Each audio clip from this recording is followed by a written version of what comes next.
I wanted to reflect on the Australian experience, but also talk about some of the improvements that you're no doubt perhaps aware of in terms of the Online News Act in Canada. I'll talk about where that kind of policy journey is heading. I also want to raise the prospect of the potential of simpler options than the quite convoluted arbitration mechanisms that we've seen become internationally popular.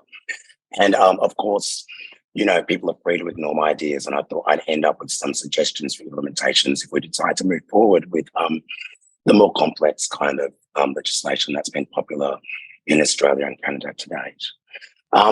So in terms of the Australian experience, we know it's not a link tax.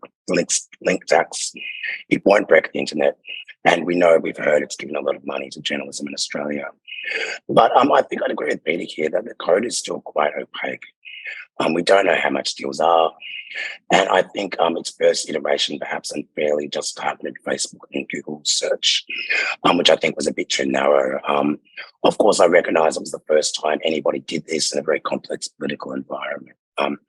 I think we're seeing real improvements from the Canadian experience and even the maturations of the Australian reforms.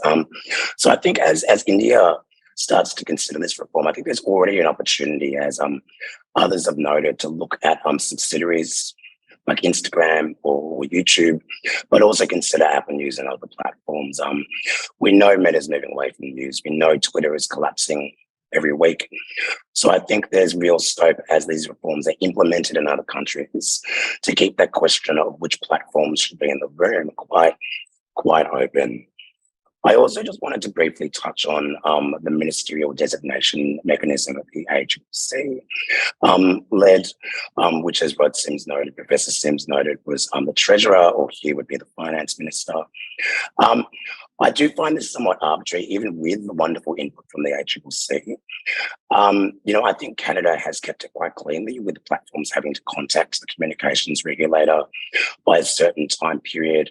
It's slightly cleaner. It ensures clear lines between the regulator and the affected parties. I think a really great example of this is the algorithmic transparency, which Emma and Peter discussed earlier.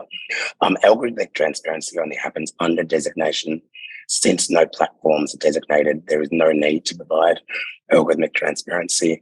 I realise that's not the core outcome of this discussion.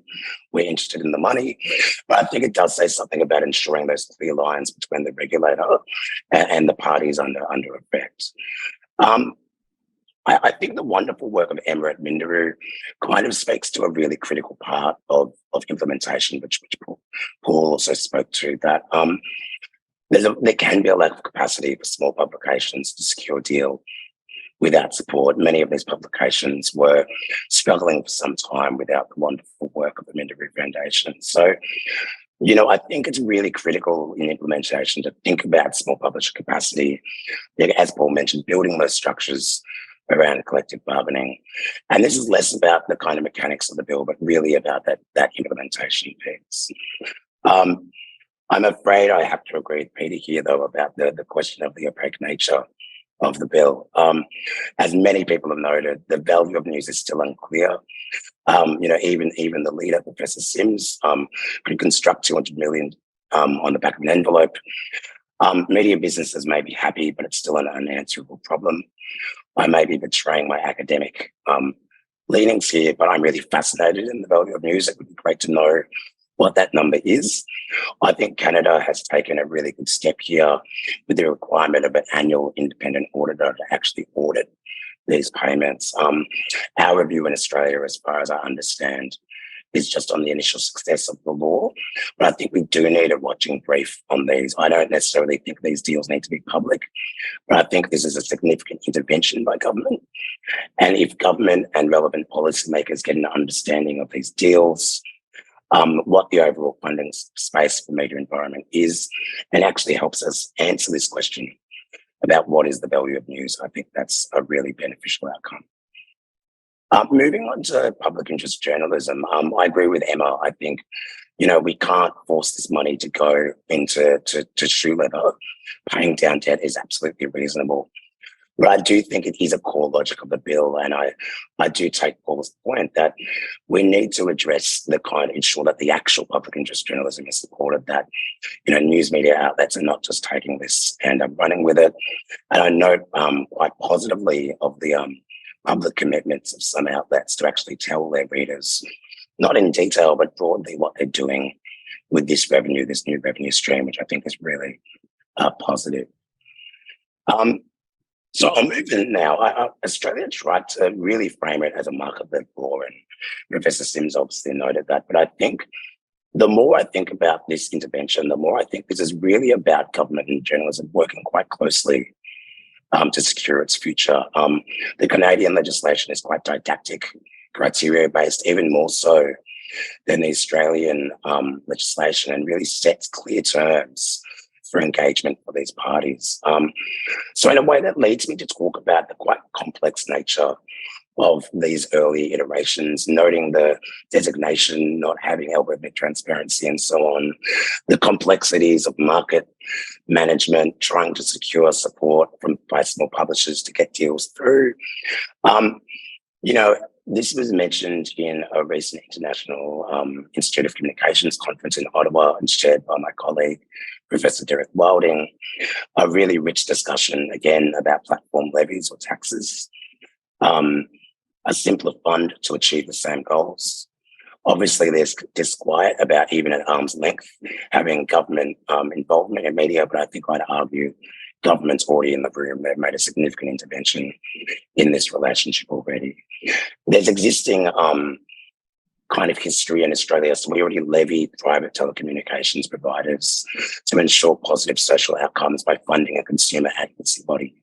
So I think there are kind of backgrounds that could help us understand how to inject a levy in a way that provides perhaps a clearer criteria-based approach. But obviously, if we move ahead, I think Canada, the legislation that it has still has some much perhaps slightly stronger criteria than what's on the books in Australia. I think just to throw a spanner in the works, I did just want to raise the question of, do we want platforms to fund news? We know that digital platforms are transient. We know that they're not always with news for the long haul. Twitter's falling over, Meta's trying to walk away. How much do we actually want to tie these industries together through payments? I've tried to be practical in this talk. I recognise this is where the international conversation is, but I always think it's worth raising this question.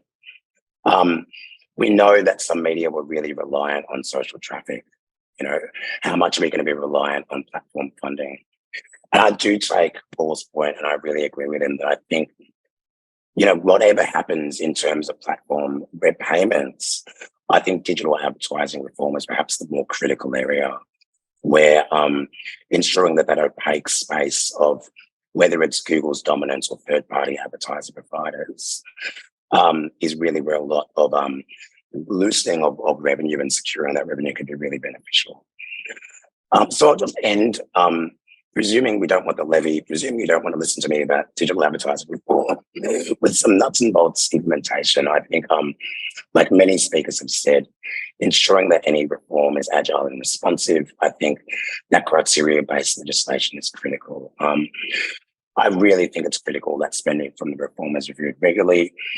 And I think this isn't just about, government or public, but it's about trust. We know that there's a kind of trust deficit, and media is always needing and increasingly needing to build trust with audience and citizens in a populist environment. I think spending commitments, particularly around these kind of spending commitments, are just, if possible, a really great way to show that commitment to the public interest. In terms of transparency of deals, I think, Canada has really provided the policy armour, I think the kind of policy language to provide that transparency, at least to a governmental level. And just to finish, I think despite all that practical advice, I think it's still worthwhile reflecting on that problem of platform dependency and how and where the news media decides strategically to make itself dependent on platforms in whichever way it chooses to do so. So, I think it's really not just about, as everybody in this room knows, about that opportunity to get the money, but a story of how do we secure investment in good journalism while we're paying the trust back to both government who's progressed this intervention, but also the citizens who we're doing this for in the first place. If you like the video, do like, comment, share and subscribe.